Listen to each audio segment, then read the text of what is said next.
And then the next one was a dirt bike that was the one I had as a kid. Uh-huh. And it was setting for I think the last time I rode it was 19 years ago or so. Almost 20, or no, see, not 19. About 16 years ago. Sorry. This is the last time I rode it because I rode it as an adult. And then I quit. I just left it in the garage and just kind of let it collect dust and the tires rot and all that fun stuff. So I had to work on that, and it wasn't too terrible to get started back up. I just had to do a carburetor swap and just do a basic tune and oil change, and stuff like that. New spark plug, and that was about it really to get it to fire back up. Of course, it needed a little bit of TLC, and then what kind of dirt bike is it? That one is a Yamaha TTR 125. Okay, too small for this guy. Even though I've rode it still, and I actually I think I sent you the video. You still have back pain from it. I do from where I flipped off of it that one time. And you know me, after I get off work, I have a bad tendency of not changing out of my uniform, right? Yes. And you would call me and I would be already at the house for I don't know, 6 hours. 6 hours. And I'm still in my work clothes. And you're like, dude, what are you doing? That's like step one. As soon as you walk through the door. As soon as you walk through the door, change clothes. I will have you to know that I've actually done better with this. It's about time. I know. Well, we've only been friends for 5 years now. And it's taking this long. It's taking this long for you to start listening. And then, so there was that with the dirt bike. And so I was able to get that up and get that running again. For one of the boys, and then the other one has a one of their vehicles, I guess, is a mini bike. And this one was kind of fun because it's a he wanted to upgrade the engine and put a Predator 212 on it, which is fine, and then didn't realize this at the time of agreeing to this. He kind of meant to upgrade the Predator 212 as well at the same time. Not only the engine itself would be an upgrade. But then upgrade the engine. Upgrade that. And so that... Tell him he's old enough to where his wants won't hurt him. Oh, yeah. And be thankful for what you got. Absolutely. Twinkle toes. Because he ain't got that right now because I'm still working on it. Because it's been a road and a half. What engine is that though? Who makes Predator? Yeah, that engine. You probably get it off Temu. Well, this one came from Tractor Supply, so I don't know. Is it a Briggs and Stratton engine? Maybe. Then? I don't know. I'd have to look at it further. Okay. It might be. I think that's... Because I know that's what the John Deere that I got from Lowe's, that's what it was. It was Briggs and Stratton, but it wasn't like a real John Deere, if you will. It was kind of like a watered down, kind of like where you can buy Michelin at Walmart. It's not really a Michelin tire. Oh. Was it more of a yellow instead of a green? It was, kind of the baby poop yellow. No, gotcha. No, I'm just kidding. But so that engine, I bet it's a Briggs and Stratton. It might be. I'll have to look. I bet it is. As much as I've looked at that engine, I should know this. I'll look at it. Go ahead. There you go. All right. Tell us. Yeah. I'll let us know. Research.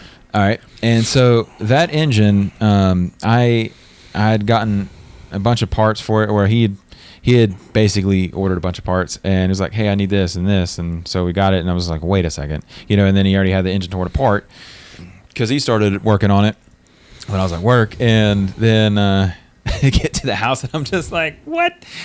So, and so that's been fun to try to work on and use. I've been using a bunch of YouTube. I've been using a bunch of, I think there's a bunch of stuff on TikTok as well. Like a bunch of people do like upgrade parts, and it's just a few minute video of, how to do this specific part.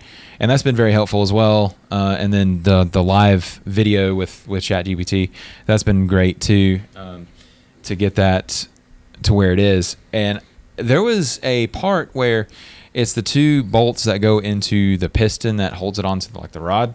And it's a single piston engine because it's a pressure washer engine essentially is what it is. You just put it on a mini bike, or you can put it on whatever basically. But it was so I had to find this. You could not find it locally. I had to order it online. What is this? So it's a socket, right? Mm-hmm. But look at that. And so that is a very small It's a 7 millimeter. 7 millimeter, right? Okay, no big deal. I can find those locally. But look at the socket itself, not the 7 millimeter side. If you notice anything different about where the bolt will go in, Mm-hmm. it's not a 6-point, which is standard. Yeah. It's a 12-point. That was very hard to find. Well, locally, it doesn't exist. Found it online. Right. And Amazon for the win. And so that was part of the struggle, because the next part of the struggle was we were able to get the bolts out just fine. Loosening is no big deal because we had just a socket wrench and just came right out at 12-point. But putting them back in for the new upgraded piston, it has to be spec'd to a certain pound, and which that's standard for all the mechanics out there. That's normal. Except I didn't have a torque wrench, a hand torque wrench. And according to the spec on that manual, it has to be at 170 pound torque. Okay. I was like, okay, sure. At first, without diving, head first into it too deeply, I was like, okay, that shouldn't be that big of a deal. Just go buy a torque wrench and get a 7 millimeter 12-point socket and it'd be fine. Well, after I found that, it's actually kind of harder to find locally. So I had to, after talking to like the manager at, I think this was, let's see, where was this at? Harbor Freight, actually, I think I said Tractor Supply earlier. Harbor Freight is where the engine came from. And so I was talking to the manager. Yeah. It's a Harbor Freight engine. It is a Harbor Freight. It's specifically. Yeah. Okay. The Predator 212 engine is a brand of Harbor Freight tools, but the engines are contract manufactured in China by major industrial motor companies. The standard 212 engines are primarily made by Lincoln. Lincoln makes welders. Okay. I do know that. Okay. But yeah, the 212 you can get them from Harbor Freight. Yeah, that's where we picked it up at, and by way of China. Right, and I was like, well, I was like, well, I'll start there. I figured they would have, what I needed, and he's like, that's a tough one, because in order to find the right drive size of the impact wrench and to get it down to a 7 millimeter, not just a 7 millimeter, but a 7 millimeter 12-point, he's like, I don't have that. I was like, oh, okay. And the torque wrenches there, they are, how they have the lines on them, they're marked the different pounds. Oh, where you turn it? Yeah, where you turn it, right? Because I have like a lug nut one, and I was like, well, that's going to shred this thing to smithereens, and it wouldn't really fit in there anyways. I was like, that's not going to, that's something, for lug nuts and not for something as delicate, if you will, as this. And so I was going to buy one anyway, and their markings, they had one that went from 10 pounds to 150 pounds. Right. And then their next one it went up to like 250 or 240 or something along those, two something. Yeah. And I was like, so I would have to buy the bigger one because that's where it encompasses the 170. Yeah. But there was no 170 marking. It was 160, 180. And I'm like, well, either one of those would be catastrophic failure too, because if it's too loose, it'll take itself apart, as you're giving it more RPMs. And then if it's too tight, it won't spin right, and then it'll shred itself. So it'll bust either way. It'll break either way. And so I found one on Amazon as well, and they're like, their prices started at $100 for the torque wrench, and I was expecting, because I had to get the bigger one, I was expecting it to be like $150 plus the socket plus the adapter probably is what I was going to have to do. So I found this one, and the reason I got this one, because I had a blue one too, and I was going to go to the blue one, but this one actually, if you look on the markings, actually has conveniently 170. Nice. So I was like, that's going to be perfect. And I found that for like $30. What? Yeah. I was like, I'm taking that right now. Heck yeah. Yeah, and see, the drive size is, I think it's, what is it, half inch. Yeah, it's half inch. Right. So, and then that's where this... You got to get the... I got the adapter kit. Adapters. Yeah. And so... To reduce it down. I reduced it down, and this thing is really handy anyway. This one was in blue. I was happy about that. But it's got a magnet on there, and it's got all kinds of different adapters. And so I was going to do like a 1/2 inch, I believe, to a 1/2 inch to a quarter right here, right? Because that's what that'll be. And just right there, and that'll go right on the drive. Yep. And lock her in place. Yeah. And then that'll work. $30. $30 for that. Dang. Yeah, I thought that was a pretty good deal. Now, That's a steal. No. I thought so. But I mean, I think this kind of looks hilarious though. With yeah. You know, especially with that. And that's what the manager at Harbor Freight was saying. He said it's going to look funny. And he said, hopefully you have enough clearance in there. But I was also looking up too that I don't think you have to, like, say if you needed like a right angle adapter, or like one of the ones where you can, move the wrench. And because I've never used one of these, you know, I just haven't had, in my time on this planet, I just haven't had, a need to do this yet. Right. And so I was like, okay, well, I guess let's learn how. Yeah. And so I got this. Now you have a torque wrench. Now I have a torque wrench. And then I also have the adapter kit to use for that and, everything else. And so that's been interesting. And I actually haven't tackled this yet, but I'm getting ready to probably here in the next couple of days, finally, that I have a little bit more time. And but that's been a road to get to this point. And it's kind of been a roadblock too. And he's like, you got it done yet? I'm like, no. And I'm trying, because I don't want to mess this up, because if I crank that up and it explodes, and I'm like, that money. It's fun. It's fun when that happens. Kinda, as long as it's on video, then it's worth it. But see, that's the thing.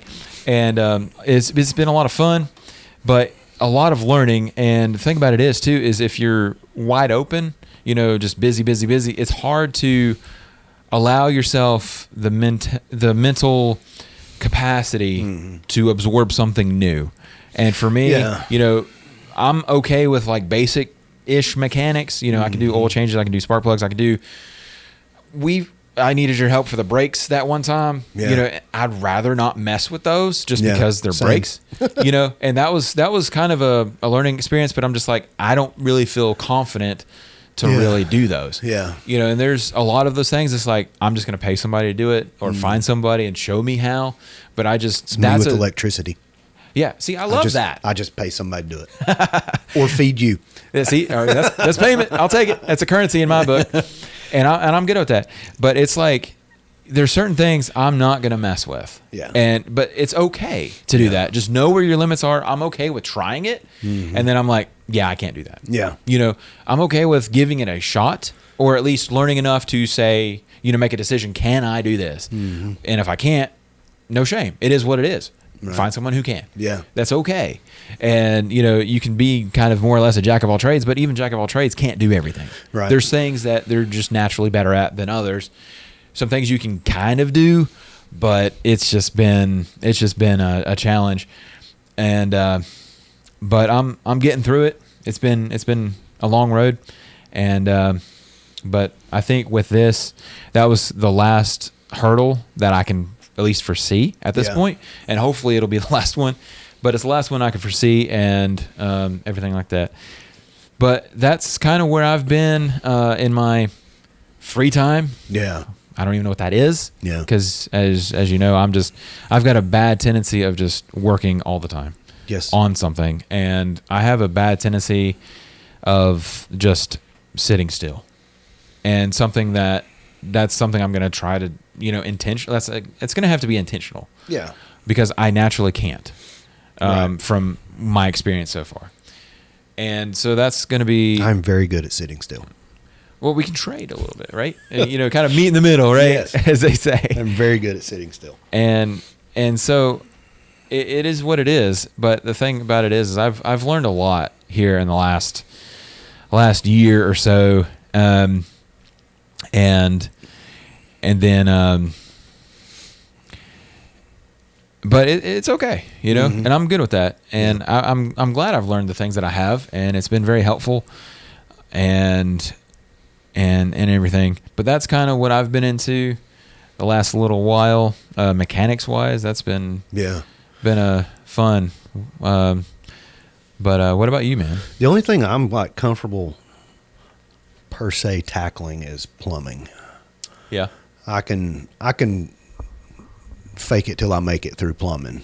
Yeah. As long as there's no leaks, you're good. Yeah, because you've had to tackle some things here lately. Yeah. So we being my family, we were supposed to have went to Montana over the past 3 weeks, and we weren't able to go, and that's all well and good. But on the second day that we would have been gone, in our kids' bathroom, the toilet started leaking into the bathroom. Yeah, like under the tank, I think you said. Yeah. Yeah. And so that would have been a glorious mess to come home to after 3 weeks of it leaking into the bathroom. Water leaks happen, once they happen, the damage sets in quick. Yeah. I've found that out. It's not fun. And so it was like, well, no big deal. We just need to change the innards of the that's typically tank. what you would think, right? And so I went to do that, and the kit that I bought, I had to remove the tank from the toilet. So I was like, okay, that's just held on by 2 little bolts. That's no big deal. Right. So I start loosening the bolts, and then I realized the whole bolt is spinning. Oh, no. From the inside. Yeah. And I'm like, okay, I don't know what to do now. Right. So, because it's like you said, everybody gets to their limit, and then you're just Right. like, I don't know. my next option is go buy a toilet. I don't know if that's the correct option. It's a good option. But but that's what I did. Yeah, because I remember you called me about it, and it's like, I was like, Yeah. I don't know that you can really do Yeah. anything in between. So I just went and bought a toilet instead, and no home project, DIY project, is fully complete until you make 3 trips to Lowe's. That's like minimum. You or have to default at 3 least trips. make 3 trips to Lowe's. Absolutely. And I did. Had to make 3 trips to Lowe's. Yep. Because as soon as the second trip to Lowe's was to buy the toilet. Okay. And that was to be like, okay, this is going to knock it out. I'm actually going to, that's all it's going to be. A 2-tripper. Yeah. You're like, wow, is this possible? Yeah. So I get the toilet set in. Yeah. I get it bolted down. Everything sealed up with the wax ring and all that stuff. And I go to hook the water back in, and the water line is literally this short. There's your from third the trip. back of the toilet. And I was like, Third well, trip. Lowe's was closed. Oh, by that point. Yeah. I had to beat Walmart closing. That's right. Yeah. That's right. Yeah. So it was only 2 trips to Lowe's, but it would have been 3 trips to Lowe's. I had to go and buy a longer water line. Yeah. To span that 2.5 inches. Because that's 3 when you inches. call me. That third one. And then I saw you in Walmart. I saw you in Walmart. Yep, at Walmart, and I was like, because I was amazed that they actually had what you needed. Yeah, me too. Because Me too. that's kind of hit or miss, because they try to have a little bit of everything. Yeah. And you can only have so much of everything. Yeah. Without running out of room, and that's kind of where they're at. And I was like, you could try. That was my only option. Yeah. Well, at that point, yeah. And my son had a friend spending the night too. Of course, So there was right. no kid's bathroom. It had to be fixed. It had to be fixed that night. Jeez. You're right. So at 11 o'clock at night, we had a working toilet. Wow. That's crazy. But like I was saying, plumbing is the only thing that, I've never been taught how to plumb. It just kind of makes sense to me. Yeah. Tight. Kind of naturally just. Right. Oh, okay. As long as I'm using like PVC or CPVC pipe, you put that other stuff in where it's the what's the copper? name? No, it's the flex. It's that, the flex stuff. Yeah, I don't know how to do all that stuff. That's a where it's like different a red red and blue. pipe and a blue pipe. Yeah. And it looks good. Yeah. But to me, that's confusing. It is. You know what that really makes good of though? What? Dueling lightsabers on a budget. Yeah, that's true. You have good and bad. That is, red and blue, and that's what I used to do as a teenager. And I forgot, what is the name of that stuff? I thought it was PVC. I thought it was flex pipe. What is that called? I don't know. I don't know. I'm sure somebody knows. Yeah, let us know. It's not us. It's not us. If you come here for that, I'm sorry. You're sorry. Let down. And then we used to make little It would take that because the church we were at the time, they were adding a fellowship hall and they had some extras, and so on the construction site we were being dangerous and messing around on the construction site when nobody was there on a Sunday afternoon after church, and we found those, and I was like, I wonder if they have some extras. And then I realized what it was, and I was like, I'm just gonna go buy some. Yeah. And then I cut a little like a metal. I mean, sorry, not a metal, a wooden little spindle, to make a handle, and I just drilled a hole and just there you go. Had a little $5 lightsaber, that was cool. Made way better than the $21 or $20 ones at Walmart. Yeah. Of course, those lit up and made sounds, but that's what we were for. We made sounds. You make your own sounds. You make your own sounds. I mean, of course, behind the scenes of Star Wars, they made their own sounds. Hayden, which played Anakin, he wouldn't stop making. And they had to fuss at him, like, quit, we'll add that in for you. But it's like so much fun. Yeah. It's hard not to do that. Yeah. But then now you have, as we get older, we have, our toy, we don't grow up. Our toys just be more expensive is what I was told. I'm just like, psh, whatever. And it's true. And you spend like $800 on a dueling lightsaber, and it's like, oh, yeah, fair point, I guess. Mine was, $4,500 on me a dirt bike, and my son a dirt bike. Well, there you go. See, because you've been doing some mods or messing with those at some point. Just his. I haven't done anything to mine. I don't plan on doing anything to mine. Yeah. How did his go? Good. Now I'm comfortable with working on some things on a bike. Like if you want me to tear an engine down and put it back together and it run, I'm not your guy. Right. Same. But I can switch. Like his bike is a 2016, and so that model still runs off carburetor. Yeah. If we got a 2017, it'd been fuel injected. Which right. That bike that I was talking about was a 2003. But anyway, what bike? The Yamaha one that I was working on. Oh, okay. 2003. I didn't say the year. Right. But anyway, sorry. Go ahead. Yeah, his is a 2016, and the carburetor was just, shot on it, and so I actually bought an OEM carburetor from Honda and put it on, and I didn't put it on, a friend of ours put it on, and it works fine. Sweet. So yeah, good deal. I know you're glad about that. How's he doing on it? He's doing okay. Yeah. He expects to be a pro. That's a hard expectation to come to realization with. Yeah. That's not going to happen. We went and rode at Horsepower Park in Morganton, and they got some trails, and we ended up on one that he had no business being on. It had a really steep downhill. Ooh. And he fell over, which is fine. And I got him up, got him turned around, and got the bike back up the hill. I was too far down the hill, so I had to finish it and then turn around and come back up. Yeah. Good learning experience, though. Yeah.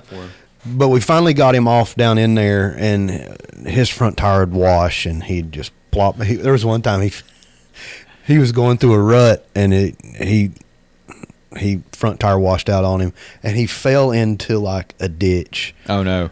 And the weeds just like engulfed him. It was like he was just gone. Where'd you go?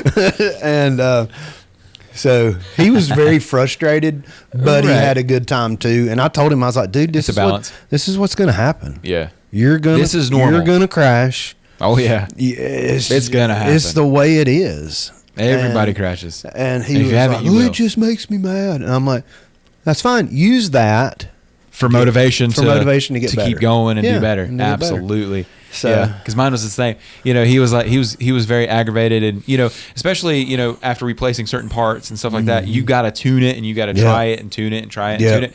And he was getting frustrated with that. I said, "This is part of the process. Part of it, yeah. This is how we had to do on his when we put that new carburetor on. Try it, see if it'll die or if it'll ride on its own. Basically, I was like, "Whoops." That's what his was doing before we replaced it.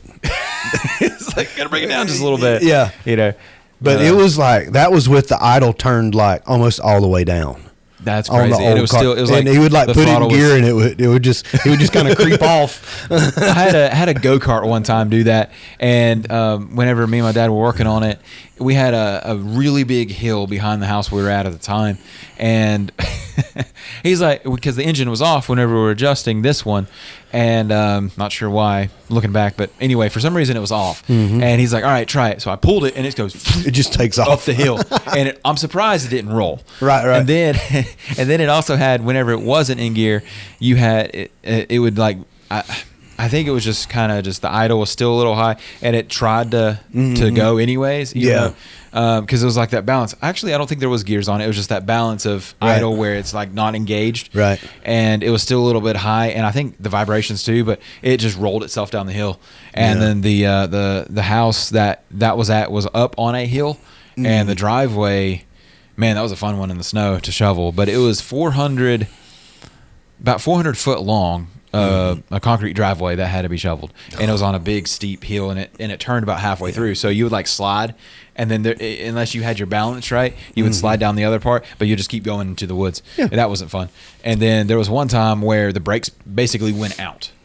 On it, and I had the horrible idea of sticking my foot out to slow me down. Yes. That's what you're supposed to do. Yeah, if you want to break your leg. Fred Flintstone it. Yeah, no. No? I'm not Fred Flintstone. Oh, well, that's It didn't work in my favor. Gotcha. I almost broke my leg. Yeah. And I'm just like, yeah, that hurt. I'm not doing that again. The good old pain teacher. Yes. It's a very good teacher. It is. Unfortunately, that's a lot of how I've been taught. But Same. I mean, that's just the way it goes, right? Yeah. Especially at this point in life, you're going to have a lot of those. Yeah. If you Yeah. But I just telling him, I'm like, look, man. Yeah. It's part of it. You're going to crash. Yeah. You're going to fall over. And there's sometimes you're just going to be riding along on all flat ground and you just fall over. Especially if there's gravel. And then there's no explanation for why am I laying here? Yeah. You just get back up and keep going. Yeah. That's dress for the slide, not the ride, as they say. Exactly. Yeah. So. And wear a helmet, for goodness sakes. Yeah. I saw a motorcyclist without a helmet. I'm like, well, number one, that's illegal. Number two, that's just stupid. Yeah. It's more stupid than illegal, but it's both. It's freedom, man. Freedom to die when you hit your head. Say what kind. I mean, well, yeah. That's not my definition of freedom, but, that's fine. It is what it is. Thank you guys for tuning in today. If you would like and subscribe, and then share this everywhere and with everyone you know. Catch you guys again soon. Thank you.